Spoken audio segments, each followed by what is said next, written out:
আমি আমার মা বোনদেরকে বলবো, আপনারা নিজেদেরকে গুছিয়ে সাজিয়ে স্বামীর সামনে উপস্থাপন করুন। অনেক বোনেরা আছে বাইরে যাওয়ার সময় পার্লারিং করে মেকআপ করে সুন্দর জামা কাপড় পরে বাইরে যায়, আর স্বামীর সামনে আসলে বুয়ার মতো থাকে। আছে না নাই? স্বামীর সামনে পচা জামা, ছিঁড়া জামা, চুলের মধ্যে নাই সুগন্ধি, নিজেকে গুছিয়ে রাখে না, সামলে রাখে না, কাজের বুয়ার মতো নিজেকে উপস্থাপন করে স্বামীর সামনে। আর বাইরে গেলে মেকআপ করে পার্লারিং করে যায়। হওয়া দরকার ছিল উল্টা, বাইরে আপনি সাদা সিধা ভাবে যাবেন, বোরকা দিয়ে নিজেকে ঢেকে যাবেন। বাইরে যাওয়ার সময় কোনো নারী পারফিউম ইউজ করে যেতে পারবে না। নারীরা যত পারফিউম ইউজ করতে মনে চায় আপনার বেডরুমে, আপনার স্বামীর সামনে, ঠিক কিনা? স্বামীর সামনে পারফিউম ইউজ করেন, নিজেকে উজাড় করে সাজান স্বামীর জন্য। এই প্রতিটা সাজুগুজুতে সওয়াব আছে না নাই? ইসলাম কতটা চেক এন্ড ব্যালেন্স, কতটা ভারসাম্যপূর্ণ জীবন ব্যবস্থা। খবরদার, নারীরা ডিওডোরেন্ট ইউজ করে বাইরে যেতে পারবে, যেটা সে তার আর্ম পেটে ইউজ করে, কিন্তু ঝাঁঝালো পারফিউম বোরকার উপর দিয়ে মেরে কোনো নারী বাইরে যেতে পারবে? কথা বলেন।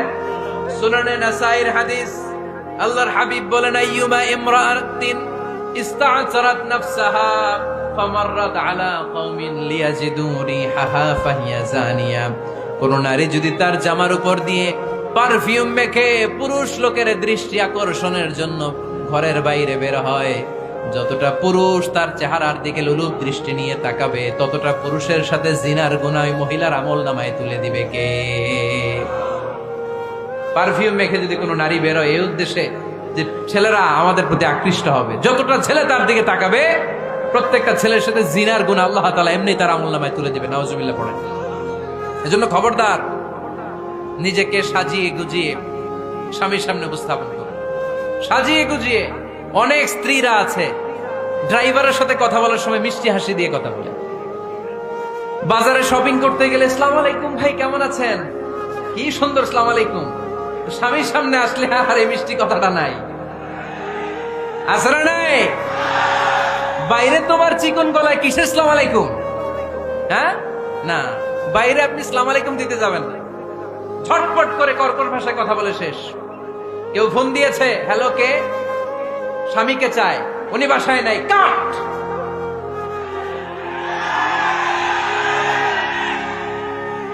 কারে চান? আপনার হাজবেন্ডের, নাই, কাট, শেষ করে দিবেন। মিষ্টি মিষ্টি আসসালামু আলাইকুম আসসালামু আলাইকুম বলা যাবে নাকি? খবরদার, খবরদার।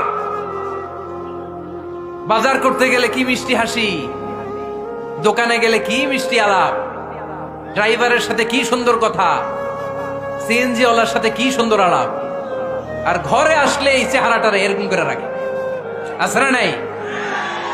ঘরে আসলেই স্বামীর সাথে খিটখিটে মেজাজ। না, উল্টো করে ফেলছেন আপনি। বরং স্বামী ছাড়া অন্যদের সাথে কথা শর্টকাটে সারবেন, যাতে কোনো ফিতনা চলে না আসে। চিল্লায় বলেন ঠিক কিনা?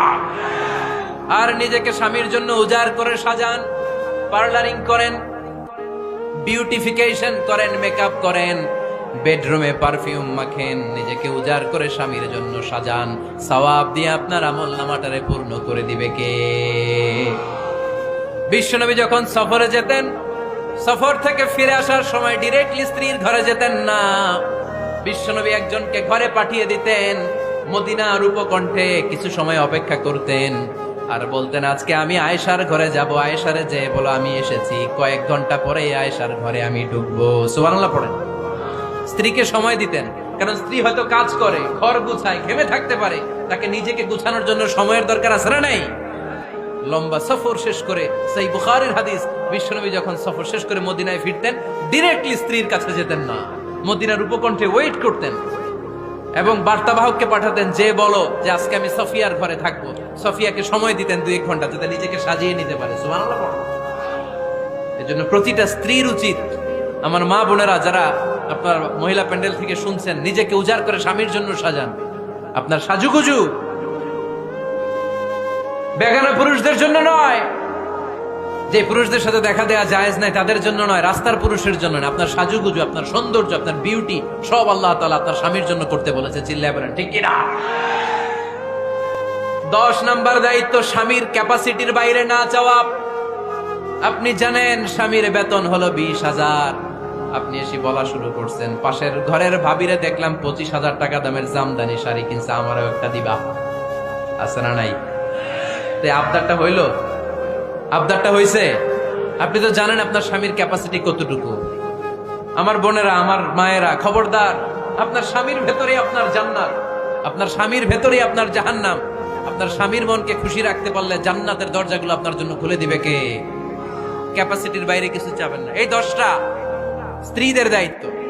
এই 10টা পয়েন্ট যদি কোনো স্ত্রী স্বামীর জন্য এইভাবে স্যাক্রিফাইস করে করে এইভাবে আঞ্জাম দিতে পারে, এই স্ত্রীদের জন্য জান্নাতের দরজাকে খোলা রেখেছে কে? আওয়াজ করে বলতে হবে, খোলা রেখে দিয়েছেন কে?